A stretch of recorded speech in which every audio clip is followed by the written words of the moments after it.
Welcome to the Mentor Podcast, where the most highly motivated entrepreneurs come to get their weekly dose of financial stability with host Ron LeGrand, as well as other nationally recognized thought leaders who will teach you how to get, grow, and protect your wealth. Well, hello, everybody. Ron LeGrand back with another issue of the Mentor Podcast, designed to help you make more money, make it faster, and retire rich. I've got a very special podcast for you today, one we've never, ever done before and may never do again. And we're doing this because it was requested by a few students. And at first I resisted, but then I said, all right, we'll give it a try. I am going to actually ask Tish Hill, my personal assistant for how many years, Tish? I don't know, 15, 80, whatever it is. That sounds about right. Okay.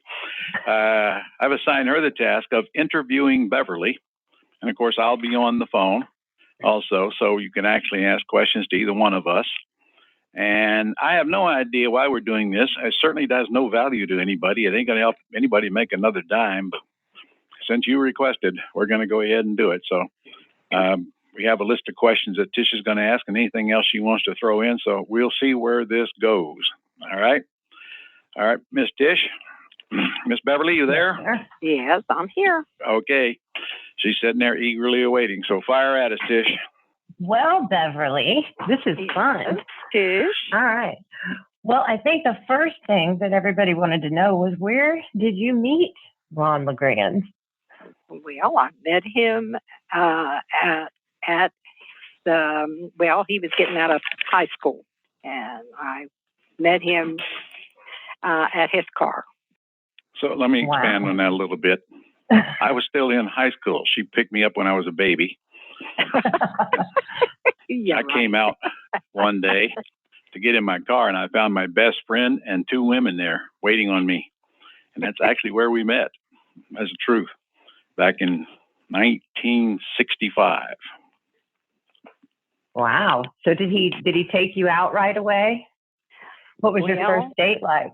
No, actually, I had a date with his best friend, and when he came out of school, got in his car, and lo and behold, here, me and my friend and his best friend was in the car, and he couldn't figure out what in the world was going on, but his best friend's car broke down out of Mayport, so he said he knew somebody that knew a good bit about cars, but he was in school, so we managed to get a ride back.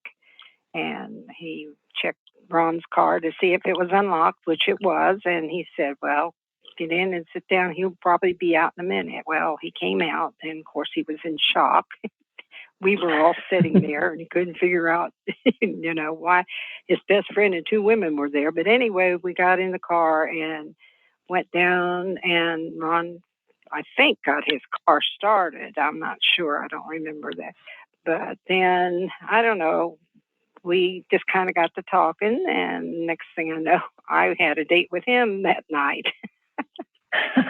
So that's how we met. Was that the day was our first date at a drive-in? Yes, it was. It was an experience I never had before. That was an infamous date. Tell him what happened at that drive-in.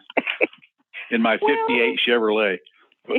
We were watching the movie, and he kind of come over a little close to me. And after a while, he started to give me a kiss. And the next thing I know, we were in the back seat with our feet straight up in the air. And you better explain that one. I was trying to figure out what the heck happened, and I was laughing so hard I couldn't do much of anything for a minute or two. So finally, he was saying a few choice words, and finally I said, well, what in the world? I got out. I said, what in the world? I said, I've heard of fast workers, but I never dreamed of this. I never heard of this before. Then he laughed, and he was kind of laughing, but yet he was a little mad or upset. And he was saying, like I said, a few choice words. Well, I better explain what happened now. I'm telling you. I said, why was I in the back seat? And he says, well. Not my fault. Of course not. He said, that he had a big concrete block holding the back seat up because he had Front the seat bolts, up, yeah. bolts out of his seat that he hadn't replaced yet. So ultimately, when he made the wrong move or something, and the next thing I know, I guess the block shifted, and we wound up in the back seat with our feet up in the air. I've never had experience like that before. All right, well, Tish, that's all you need to know about that experience. I think he made. Do you think he did it on purpose? It was the funniest thing I ever seen. It should have been a movie. It sounds like one. I love it.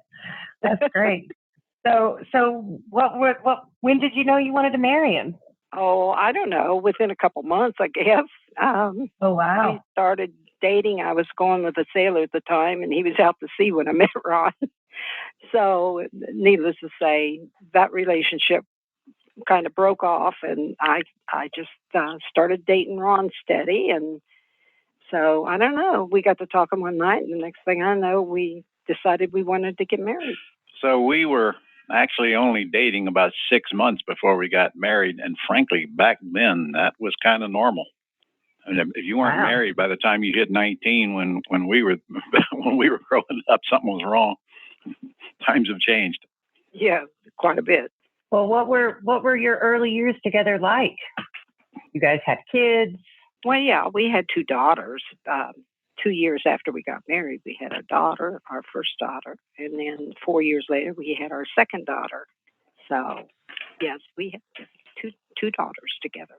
And the question was, what was your early years like? The answer is they were without money.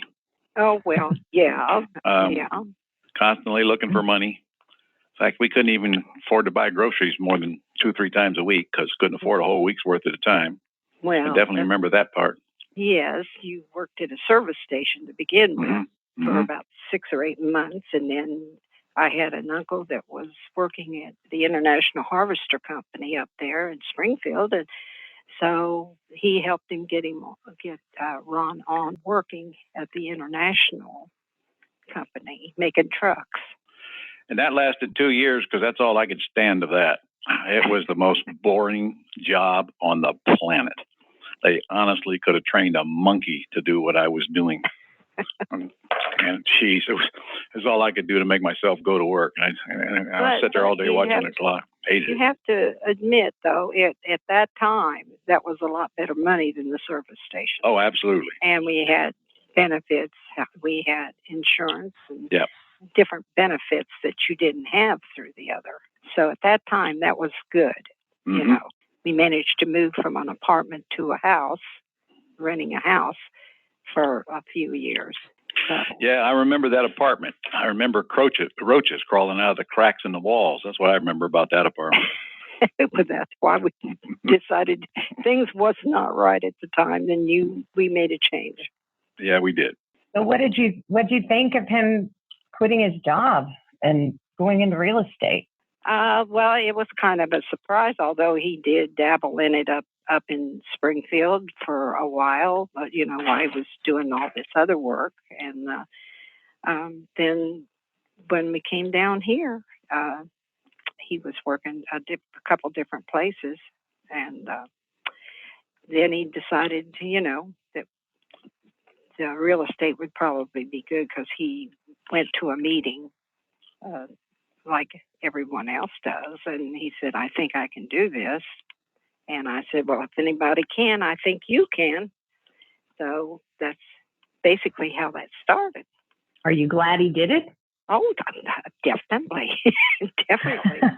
We have more now than I ever dreamed we'd ever have. Yeah. Did you ever think it'd grow to what it is today?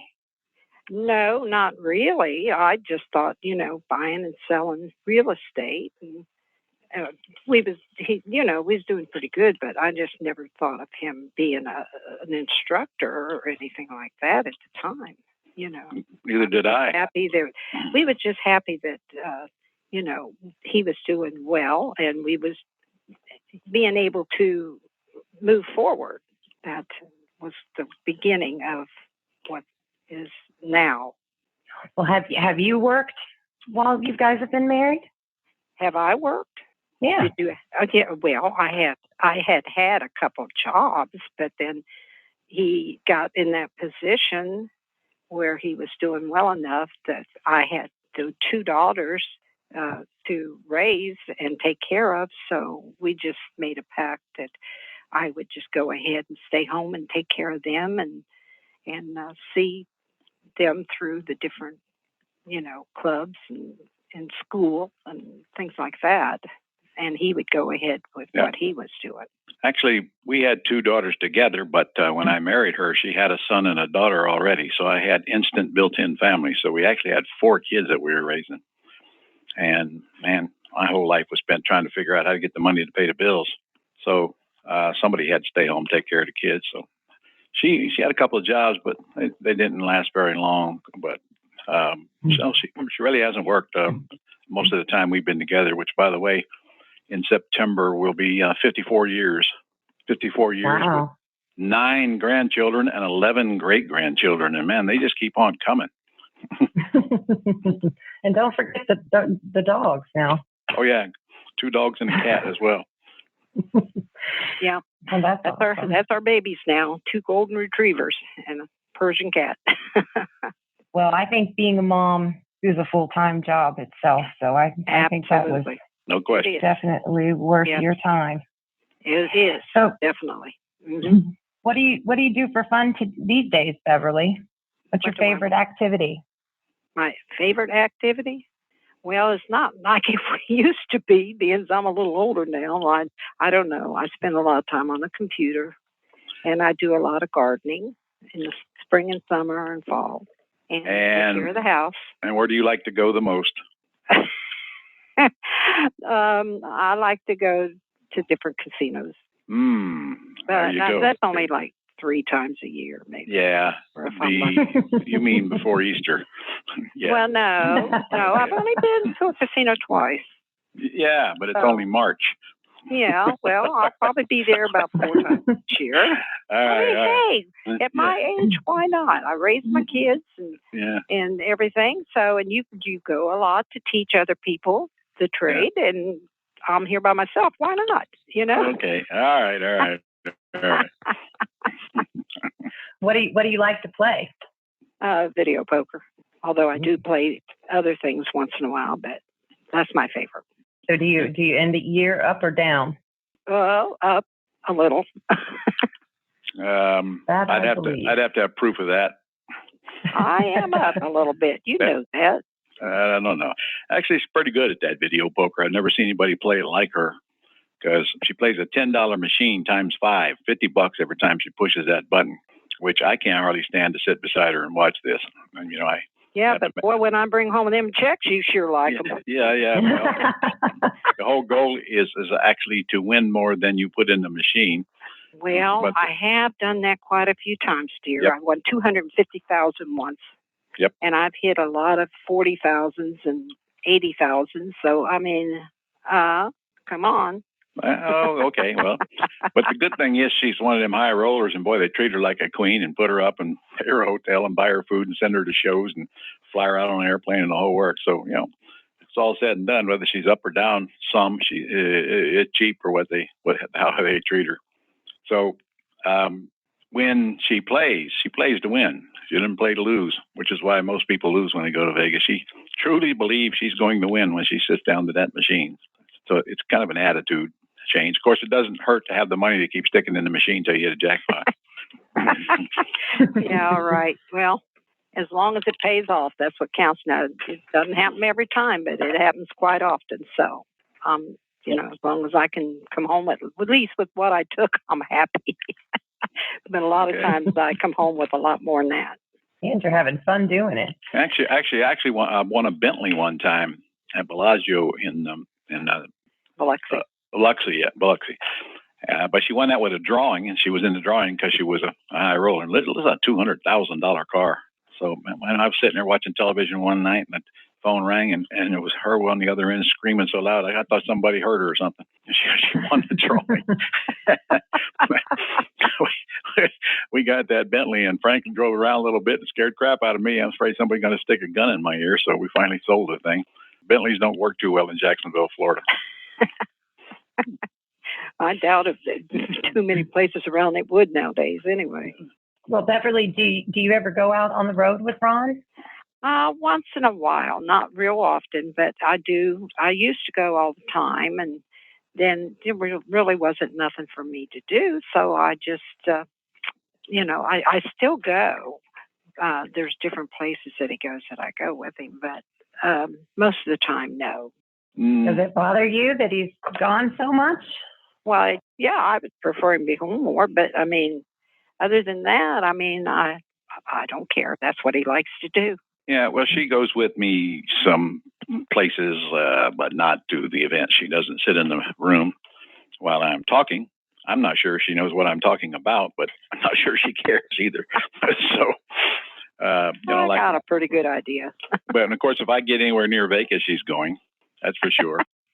So we travel. We travel plenty. We take a cruise or two a year, and a couple other things we do a year. And we got an RV. We kind of enjoy putzing around in that nowadays. But no, as far as going with me to the events, would have to be a no.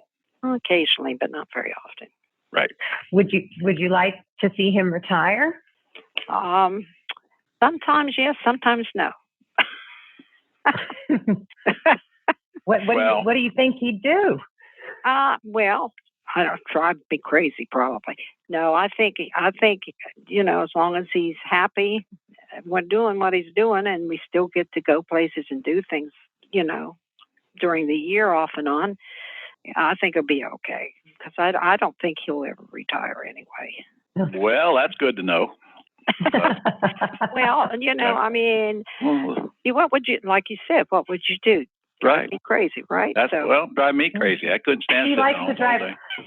He likes to drive us crazy. So well, see? My job. Exactly. But, I mean, think about it. What do you do when you retire? I can't play golf. I can't see where my ball lands. I fish. There's a lot of things. You could go on camping trips. You could go on cruises. You can do a lot of things. I can go on trips, but how long is that going to last? And pretty soon. As long as you want it to. Well, a lot of people retire, then figure out why I do this because they really don't have anything of any value to do, and they just look for ways to kill time. And that just ain't me, as you well know, Miss Tish. I've got to be busy. Got to be busy all the time. So I don't know what retiring means, but I don't have to show up at work, so I guess I'm retired. So today I just speak, and when I get tired of that, I'll quit. But nope, no retirement for this guy. Well, so do you have separate bank accounts? Well, I have my own checking account, and he has whatever else he's got. And we do have one joint account. Well, yeah, I guess we do. Mm-hmm. But, I have no idea what's in her account. I don't have access to her account. It's her money. I don't have anything to do with how she spends it. And that's probably the way most women would like it, if I'm guessing right. How about you? You have a separate bank account. Yes. Okay. Yeah. I think that's a good plan. Yeah. So after 54 years, 4 kids, 9 grands, how many greats?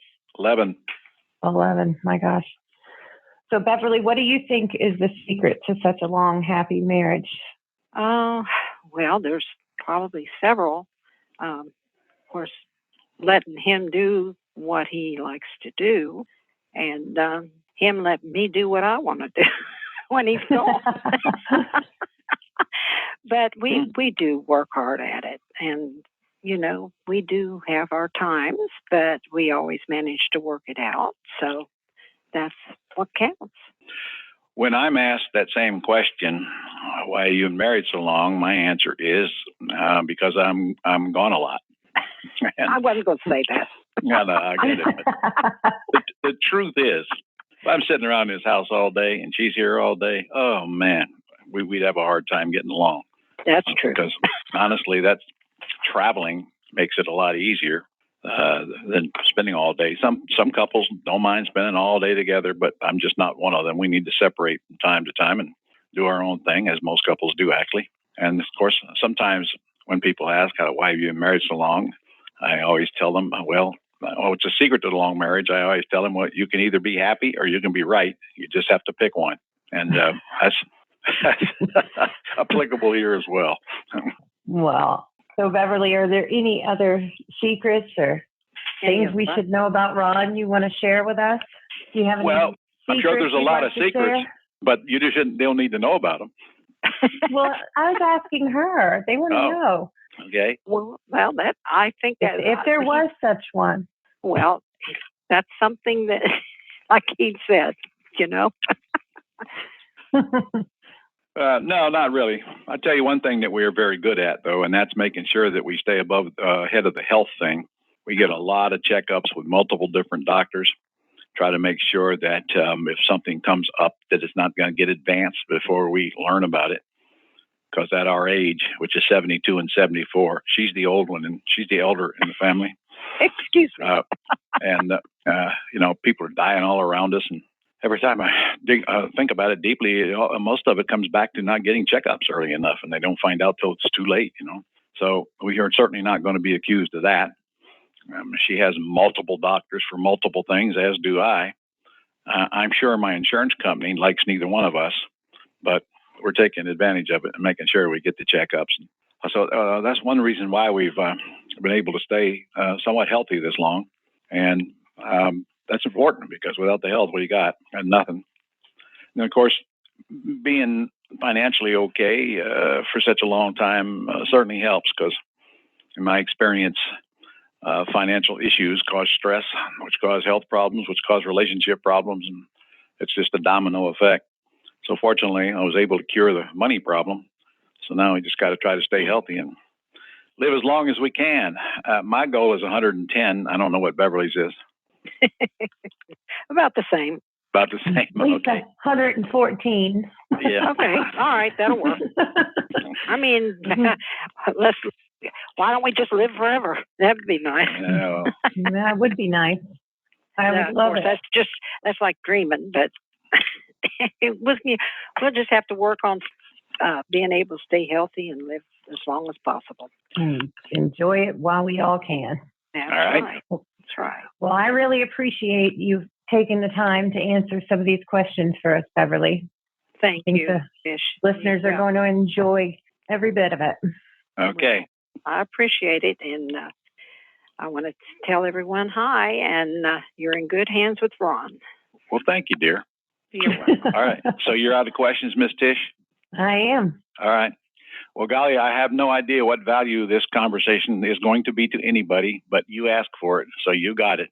Certainly ain't going to make you any money, but what the heck, we can take a break from money from time to time. So anyway, thank you for tuning in. And if you want to know how you can get some free stuff from us, we got plenty of it. Just go to our website, ronlegrand.com.